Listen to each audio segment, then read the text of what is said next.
우리 기계인들에게 어떤 변화가 생길까? 우리는 무슨 일이 생길까? 우리는 어떻게 살아야 되는가?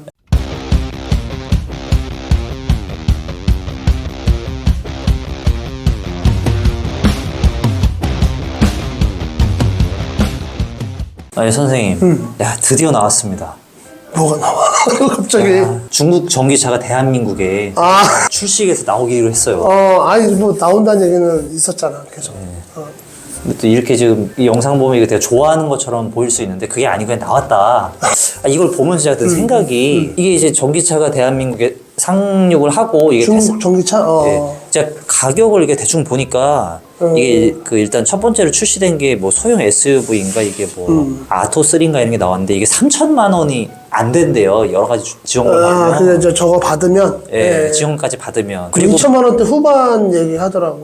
뭐 정확한 금액은 약간 차이가 있을 수 있는데 그러니까 엄청 싼 거죠.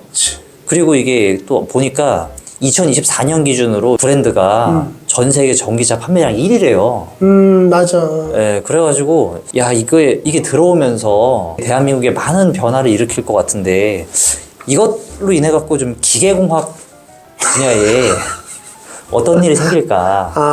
우리 또 기계인들에게 우리 기계인들에게 어떤 변화가 생길까? 아무도 그런 생각을 안 하겠지만 저는 이걸 보자마자 우리는 무슨 일이 생길까? 우리 쪽에. 그래. 우리는 어떻게 살아야 되는가? 우린 다 망했나 혹시 뭐 아니면 좋은 일이 혹시나 뭐 이게 들어오면서 또 이제 이쪽 관련돼 가지고 뭐 회사도 이렇게 생길 거 아니에요. 뭐 무슨 코리아도 생기고. 우리 반장이 되게 다각적이고 멀리 보네. 근데 이게 솔직히 말해 영상 많이 보신 분들은 무슨 생각을 할 거냐면 그냥 뭐 보면은 다 기계공학과랑 어거지로 연결시켜가지고 이렇게 하는 거 볼 수도 있는데, 근데 실제 무슨 일이 있을 것 같아요. 우리가 밀접한 관계가 있지. 선생님께서 이제 어떻게?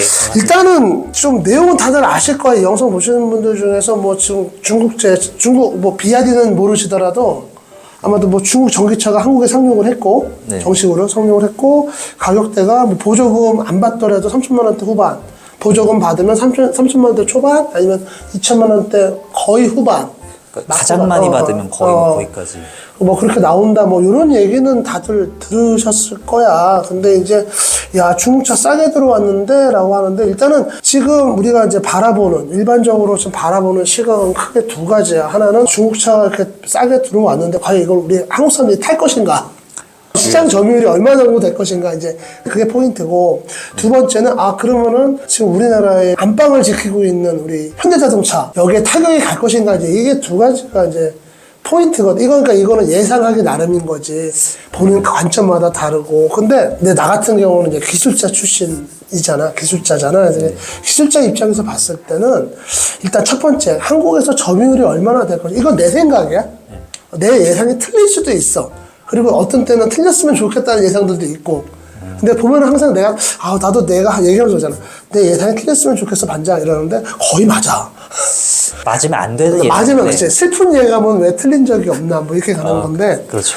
일단 나는 그 언론이나 매스컴에서는 중국차가 우리나라의 뭐 점유율이 올라갈 것인가라고 하는 부분이 부정적이거든. 왜냐면 지금 사람들이 중국제 배터리가 탑재된 차도 안 타려고 하는 반에 그렇죠. 중국제 차를 타겠냐 이제 얘기를 하는데 나는 조금 거기에 대해서는 좀 다른 시각을 갖고 있어. 일단은 그 중국제 자동차의 점유율이 그 시장 점유율이 우리가 지금 매스컴에서 얘기하는 거 뭐 1%, 2%? 그것도 전기차 안에서의 1%, 2%가 아니라 좀 많이 올라가지 않을까? 많은 사람들이 타지 않을까? 그렇다고 해서 뭐 현대자동차의 뭐 생존을 위협할 정도까지는 아니더라도 우리가 지금 예상했던 것보다는 많이 올라가지 않겠는가 생각이야. 왜냐면 일단은 가장 중요한 건 싸잖아. 그렇죠. 싸고 사람들이 몰라서 그렇지.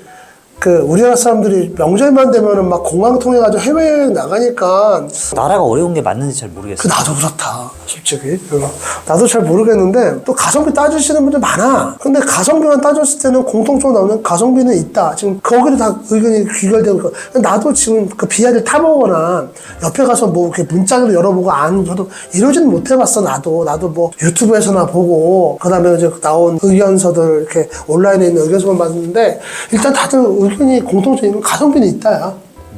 그러니까 우리나라의 그 전기차, 현대자동차, 기아자동차 만든 전기차랑 비교해 봤을 때 가격이 싼 데 비해서 아주 품질이나 뭐 디테일한 부분은 좀 떨어지지만 가성비 있다. 이렇게 의견이 지금 귀결이 되고 있거든. 그러니까 나는 우리나라 소비층을 봤을 때 가성비를 따지시는 분들 분명히 있고, 그분들한테는 분명히 선택할 수 있는 여지가 하나 더 생긴 건 분명하니까, 분명히 시장 점유율이 어떤 의미가 있을 정도로 올라갈 것이다. 유의미하게 올라갈 것이다. 아예 무시할 정도는 아니다. 그냥 난 이제 그렇게 하나를 보고 있고, 두 번째는 현대자동차나 기아자동차 위협을 줄 것인가. 지금 당장은 아닐 것 같기는 해. 어쨌든 현대자동차, 기아자동차가 우리나라의 안방을 지키고 있었고, 그렇죠. 앞으로도 계속 그 안방을 지키고 있을 거라 뭐 유의미하지는 않을 건데, 이제 우리가 봐야 될 거는 그런 것 같아. 우리 기계공학 전공하는 사람들이 봤을 땐 두 가지 측면이 봐요. 우리나라의 어떤 그 시장 다양성, 그거 하나하고, 그 다음에 중국의 비아디가 지금 우리나라에 들어왔을 때 이렇게 가성비 있게 들어왔잖아. 그럼 우리 대한민국에서는 왜 이런 차를 못 만들었을까?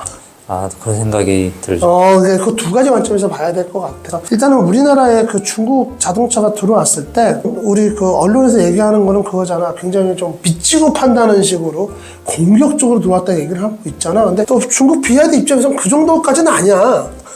뭐 공식적으로 비아디가 아니에요, 우리 돈 남기고 팔고 있어요, 이렇게 얘기는 안 했지만, 그 중국 자동차 모빌리티 시장의 성장 단계를 봤던 사람들의 입장에서는 지금 우리나라에 들어온 가격이 그렇게 막 제사를 깎아가면서 막 출혈을 하면서 들어오지는 않았다. 그러니까 조금 남기더라도 남기는 구조다. 이렇게 보고 있단 말이야. 그게 왜 그러냐면은 지금 언론에서는 그 두 가지 이유를 들어. 한 가지는 우리 중국이 어쨌든 지금 미국하고 관계가 안 좋고 무역 분쟁이 심하다 보니까 우리나라에서 최소한 조립 공장 정도는 만들려고 하는 게 아니냐. 자동차라는 게 있잖아. 뭐 팔면 끝나는 게 아니라 파트들, 부품들이 계속 이렇게 물류가 이루어져야 되잖아. 우리나라 현대 모비스만 보더라도 그걸로 먹고 사는 회사잖아, 솔직히. 그러다 보니까 우리 대한민국에 이렇게 물류센터랑 아니면 조립공장, 그러니까 생산공장이 아니라 제작은 중국에서 하더라도 우리나라에서 뭐 반가공 상태, 반조립 상태에 들어와서 우리나라에서 완제품이 돼서 수출이 되면 미국이나 유럽에 수출하는 것도 용이하고 법규상, 우리나라는 또 유럽이나 미국하고 어느 정도 FTA가 어느 정도 돼 있는 나라잖아. 그러니까 이제 그걸 이용하기 위해서 우리가 진출하는 게 아닌가 하는데, 뭐 미국이나 유럽이 바보도 아니고, 뭐 중국 자동차 뻔한데 우리나라에서 조립하고 만들었다고 해가지고 그렇게 혜택이 있을까 싶기도 하고, 또 뭐 막으려면 충분히 막을 수 있지 않을까? 뭐 이런 생각을 나는 한다고. 그럼에도 불구하고 우리나라에 이렇게 들어와서 공격적으로 영업을 하고 있다는 거는 내가 봤을 땐 그래. 어쨌든 걔네들 입장에서 우리나라를 어떤 시장 확장, 그 다음에 또 우리나라에서 자동차가 유통되고 굴러다니게 되면 또 인지도가 사실상 좀 올라가는 건 사실이잖아.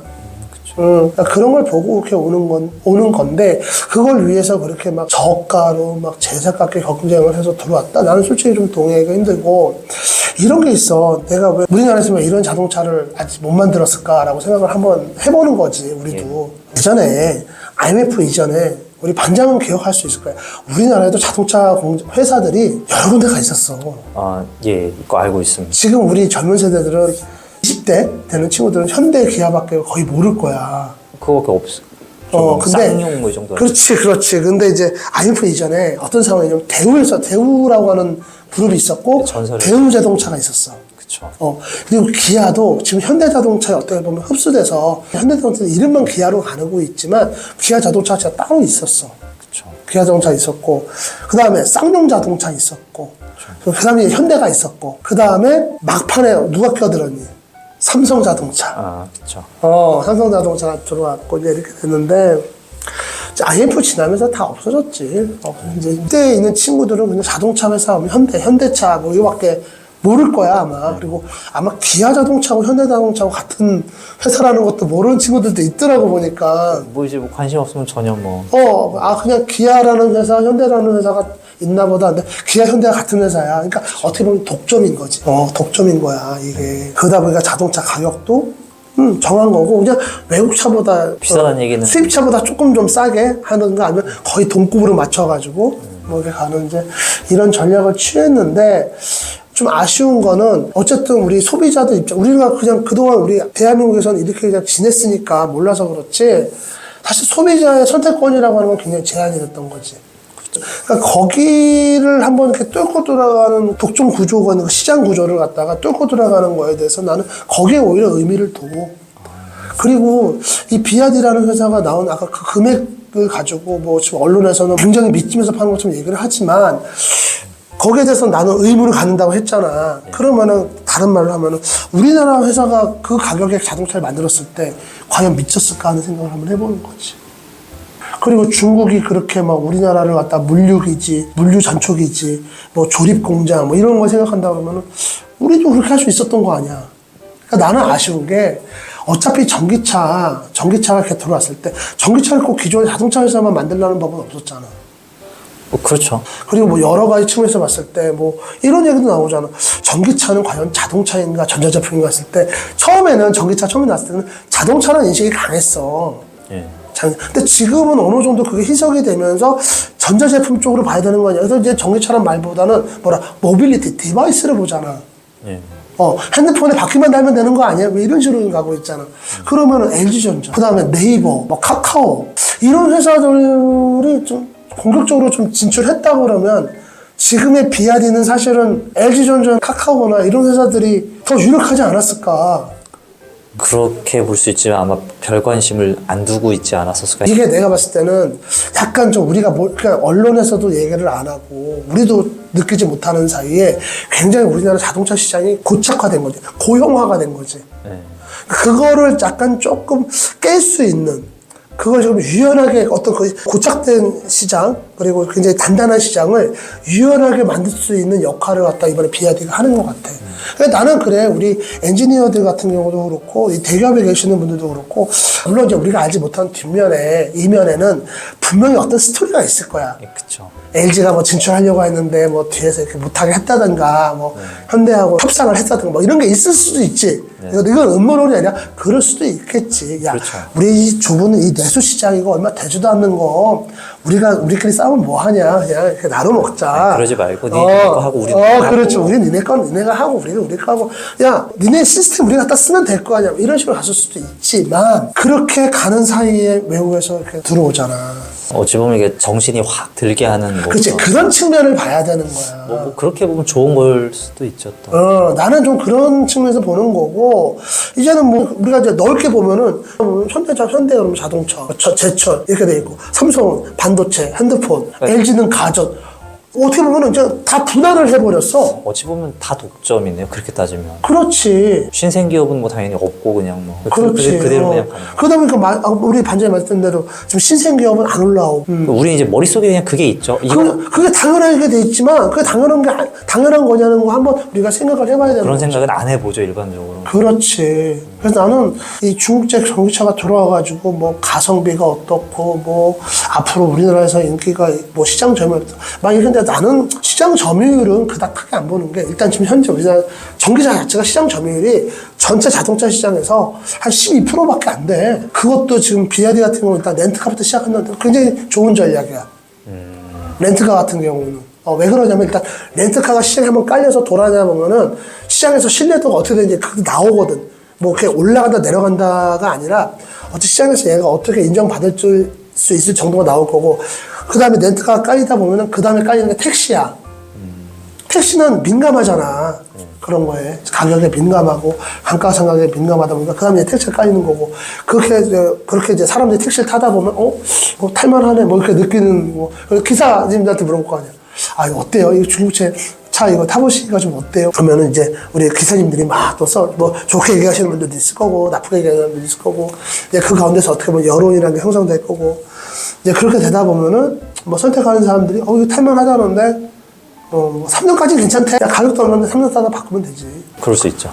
나는 그렇게 우리나라 자동차 시장이 뭐 중국 비아디한테 그렇게 뭐 내수적으로 유일한 그 좋은 시장은 아니라고 나도 생각은 하는데 전문가들이 얘기했던 대로 우리나라를 갖다가 뭐 물류의 전초기지, 뭐, 그 다음에 조립의 전초기지 삼는다 그러면은 괜찮은 것도 전략을 생각해. 왜냐면은 지금 미국하고 중국하고 무역 분쟁이 굉장히 심화됐고 이번에 또 대통령이 트럼프가 됐잖아. 예. 트럼프가 되면서 중국 입장에서도 그래 뭐 한 5년만 버텨보자 뭐 이렇게 생각할 수도 있는 거고 뭐 트럼프가 계속 장기 집권할 건 아니잖아. 아마 이제 제가 알기로 법적으로는 이제 요번에 한 번 하고 끝난 걸로 알고 있는데 그래서 5년 동안 뭐 여러 가지 다각적인 실험을 하는 차원에서 들어왔을 수도 있고 근데 중요한 거는 그렇게 제작 깎아먹기로 해서 출혈을 하면서 대한민국에 들어온 건 아니라고 보고 있고 나는 어쨌든 대한민국 국민들의 자동차를 선택할 수 있는 시장에서 선택할 수 있는 폭이 하나 더 늘었다는 거에 대해서는 나는 좋게 생각을 해. 그리고 비아디가 잘 되면은 진짜 아까 말했듯이 뭐 네이버 꼭 네이버, 카카오, LG 전자 이런 회사가 아니더라도 여기 뛰어드는 회사가 생길 것 같아. 근데 내가 아쉬운 거는 어쨌든 그래야 후발주자잖아. 예. 그럼 또 엔지니어들 또 갈아놓고 그러겠지? 왜 진작에 이렇게 못했는가 좀 그게 아쉬워.